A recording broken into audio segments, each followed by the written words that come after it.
செவ்வாய்க்கிழமை அன்று முருகப்பெருமானுக்கு இந்த ஒரு தீபத்தை ஏற்றுங்க. நீங்கள் நினைத்தது நடக்கும். அப்படி என்ன தீபம் ஏற்ற வேண்டும் அப்படின்னா, உங்கள் வீட்டில் இருக்கக்கூடிய முருகப்பெருமானினுடைய திருவுருவப்படத்தை நல்லா சுத்தம் பண்ணிவிட்டு மஞ்சள் குங்குமம் வச்சுக்கோங்க.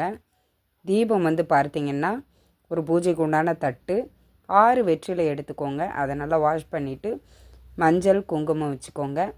அந்த ஒவ்வொரு வெற்றிலை மேலேயும் ஒவ்வொரு ₹1 நாணயத்தை வச்சுட்டு அது மேலே ஒரு மண் அகல் விளக்கு வச்சு நெய் ஊற்றி பஞ்சுத்திரி போட்டு தீபம் ஏற்றிக்கோங்க. இந்த தீபத்தை ஒவ்வொரு செவ்வாய்க்கிழமையும் நீங்கள் ஏற்றிட்டு வாங்க. நிச்சயம் நீங்கள் என்ன கேட்குறீங்களோ அதை முருகப்பெருமான் கண்டிப்பாக கொடுப்பார்.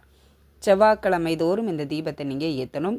இந்த செவ்வாய்க்கிழமை மறந்துட்டீங்க, இல்லை இந்த பதிவை ரொம்ப லேட்டாக பார்க்குறீங்க அப்படின்னா, வரக்கூடிய செவ்வாய்க்கிழமை நாட்களில் முருகப்பெருமானை நினைத்து இந்த ஒரு தீபத்தை ஏற்றி வழிபாடு செஞ்சு பாருங்கள்.